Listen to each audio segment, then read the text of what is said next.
Singapore. So basically, I've been getting the questions. I've not been ignoring you guys. I've just been very busy with everything. But let's get into the questions that you have asked. So, one question that I did get from Kim, my soror, hi though. Um, she asked, were the natives in Asia receptive to you being a black female? Also, have you felt a culture shock? So, this is a really good question. Now, being in Asia, I have noticed that being black and being alone is something that they have never seen before. Like, number one, my hair. So, the first thing I get is like stares. They'll stare at me at my hair and then look at me up and down. But number one, okay, being a black female, I am like an A plus student in mean mugology. So you just gotta like, they're gonna stare at you like, and I'm like, hello, can I help you? I mean, in the beginning, I was just like really trying to be understanding and like they've never seen you before. They're kind of interested. Like, so, and also you have to know like they've had like black people here, but the ones that they're not really black, they're just tan because they're the workers that work outside. So, if you're working outside and there's like a lot of sun, like you're definitely gonna turn black. So, it's weird to see me just walking around, not working, just like looking around and me being black. So it's like, what are you doing? But I mean, it in every country, Vietnam, Cambodia, Thailand, and Singapore, I've all gotten stares, but it hasn't been in like any form of like I haven't felt like disrespected.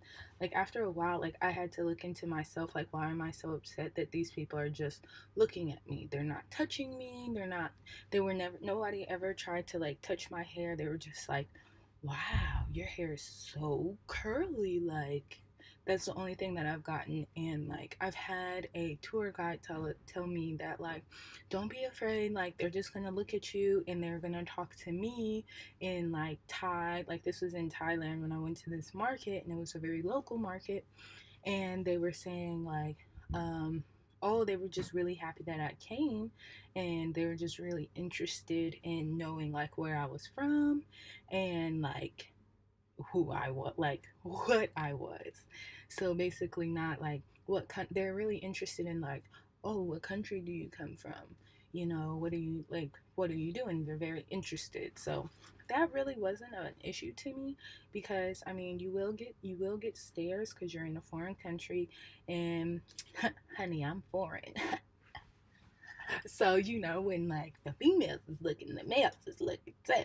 So I'm just saying, I mean, it comes with its advantages at some point, but nonetheless, it wasn't a worry for me. But culture shock, I really wasn't. The shock that I had was how much like people knew like multiple languages, not just their native tongue, but also English and another foreign language.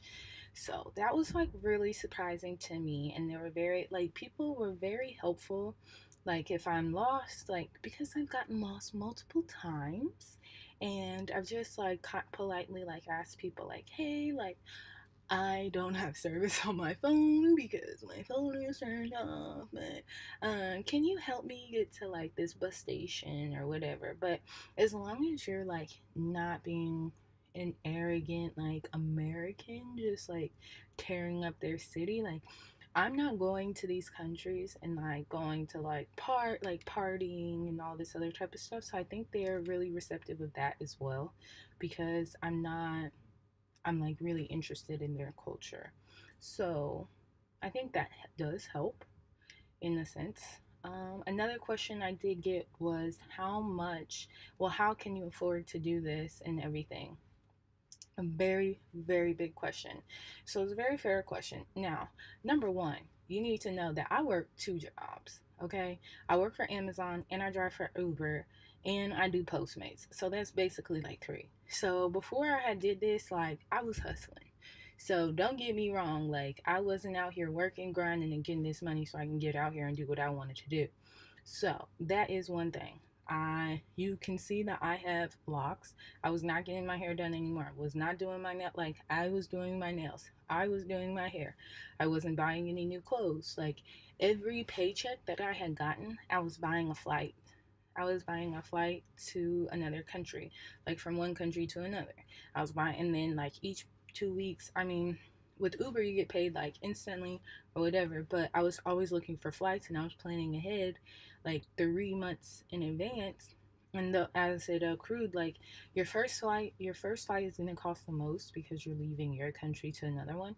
But once you're in that country, like from Vietnam to Cambodia was probably like $23, and then from Cambodia to Bangkok was about $40, and then from Thailand to Phuket about $20 US, and then from here to Singapore, from Phuket to Singapore was about like $60, and then I'm going back home.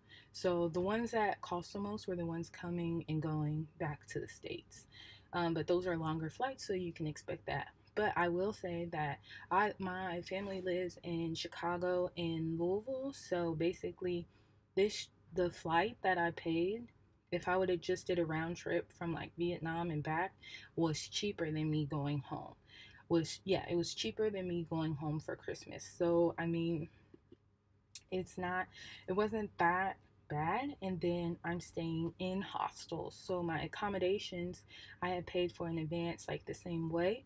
I was buying like each 2 weeks, like I got a paycheck, so I had started planning this in after my birthday in like September.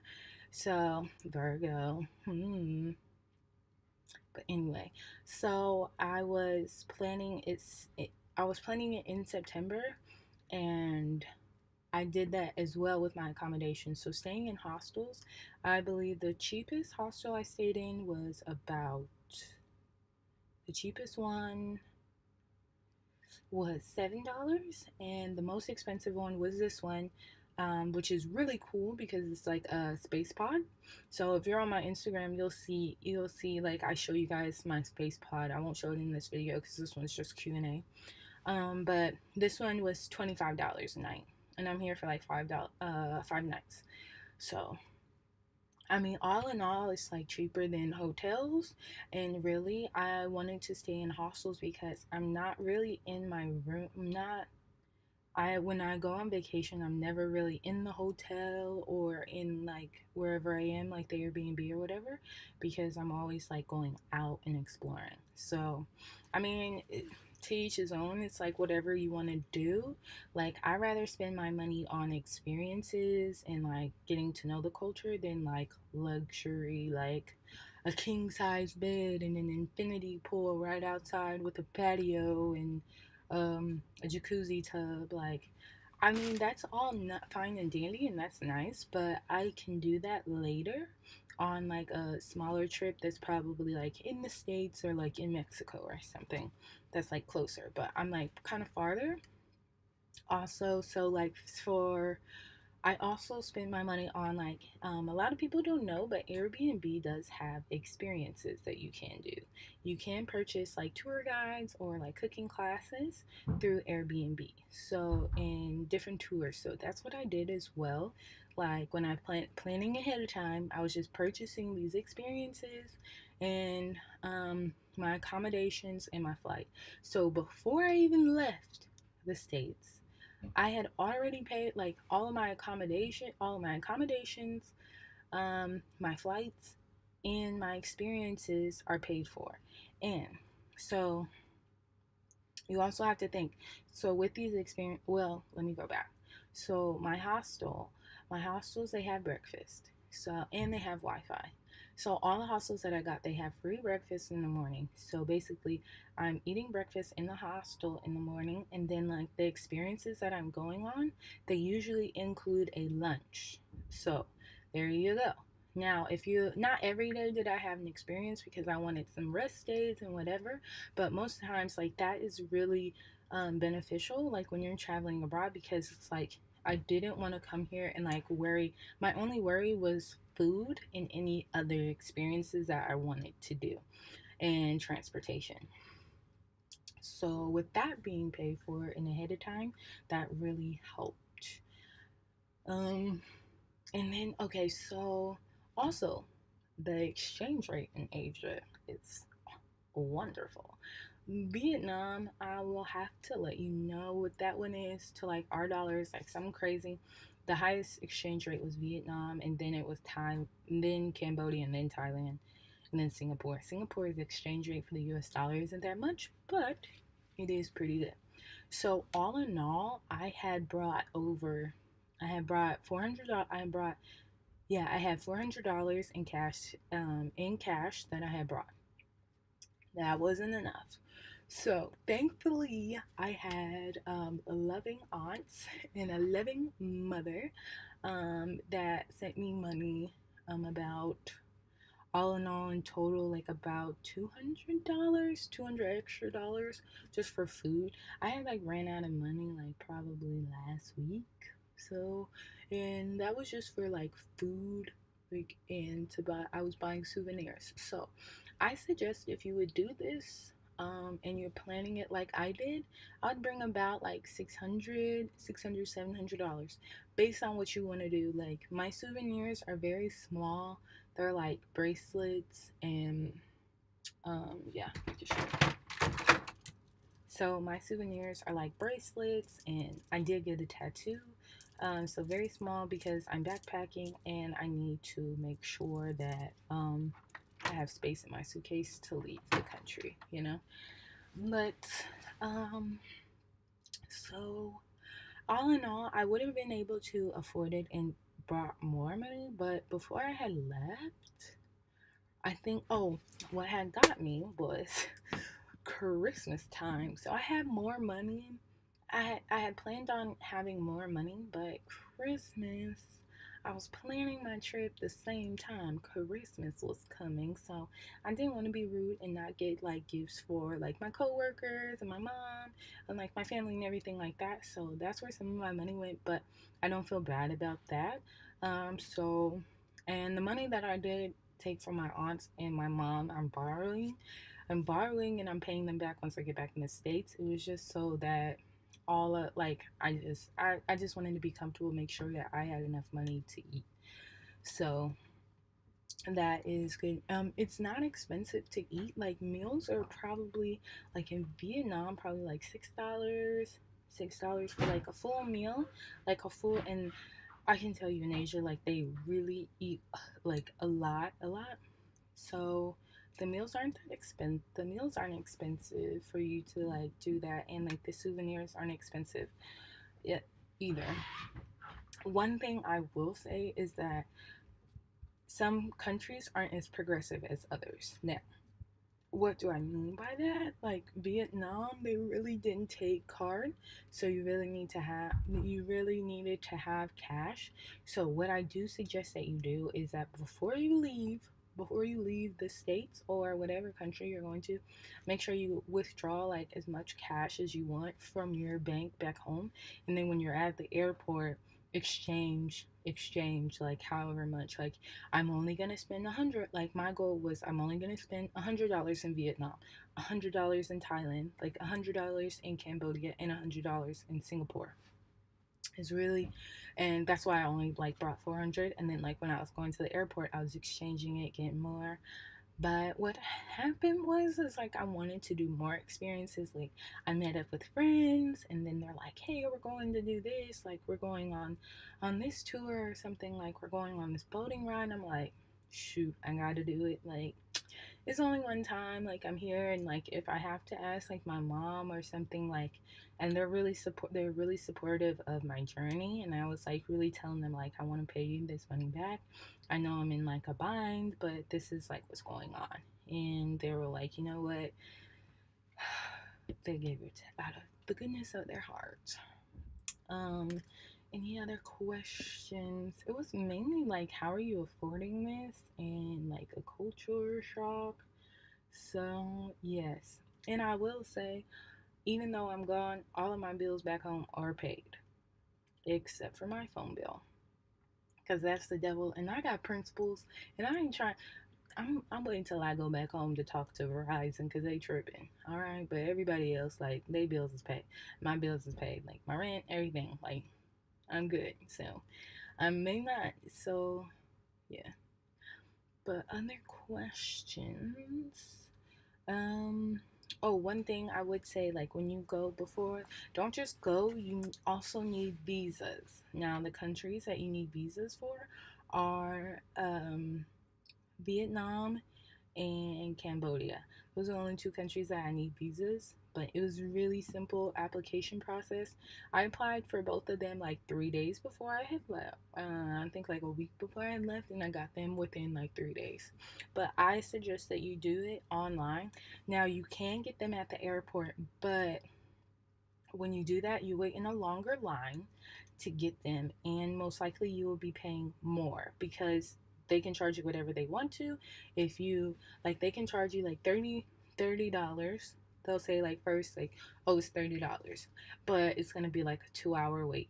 And they know you're gonna say like, oh, well, how much is it to go faster, like for the express process? And they'll be like, yeah, it's another $60. But really, there's nothing like express about it. That's just like to get more money. Not to say anything bad about a country, but yeah, that's what they do. So I suggest that you do that, like apply online, so then you can just get into the line to like go out, because that line, so basically what I'm saying is like you get into the visa line, and that visa line's probably like an hour and a half to get your visa, and then you still have to go into another line to show them that you have a visa and enter the country, which would probably take like 30 to 45 minutes. So you'll literally you don't want to do that because you've been on a flight for probably 16 hours. You're tired of looking at the airport. You just want to explore. So save your time and save your money and do it before you leave the country. So, my advice basically to anybody that's wanting to travel and go to Asia is basically buy your ticket. Like if you're thinking about going, look on Skyscanner. Number 1, Skyscanner, Hostel World, Airbnb, and Airbnb are the three things that I use to plan this. I did not have a travel agent. I did this all by myself, and I feel like I was a very good planner. But if you need help with planning, just let me know, and I can always like. I have no problem like assisting anyone with their travel. Like if you want someone to help you plan it, and like how did you find those plane tickets and things like that, let me know, and I'm openly happy to help you. So, also other questions. Oh, another thing, like there are mosquitoes in like when you are closer to the water and in humidity, so don't be frightful of that. Oh, so but what you can do is I bought this tiger balm. You can get this in any Asian like store in back home, but this tiger balm is fire. Fire. Like you use this, it's like menthol, and I got this in Singapore and it cost me $4.90. But if you buy it back home, it's probably like $5. But for like a jar this size, and like if you get a mosquito bite, put that on there and it'll stop itching or whatever. So, and it does help for muscle soreness as well. So, last thing, what else? Um, I would. What else would I strongly? Oh, with what you wear. Now, I strongly suggest that you look into whatever country you're going to, like the cultural norms, like what they wear. Like be um observant and like noticing like how, if you're a female, like how other females dress or like how other males dress. Now what I'm saying is like if you're going to the beach, like that's why like most of my swimsuits were one pieces. You could wear two pieces if you feel comfortable, but I already knew that I'm gonna get stares, so I don't want to enhance those stares just because of what I'm wearing. Like you are going to get stared at, okay?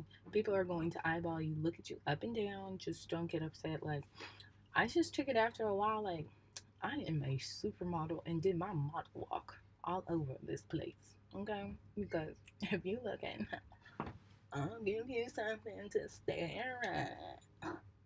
But anyway, but that's just me. Um, tip, definitely take public transportation. Take public transportation everywhere you go.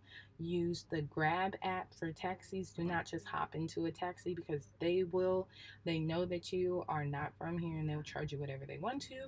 Or if you have to get into a taxi, ask them always to run the meter for you.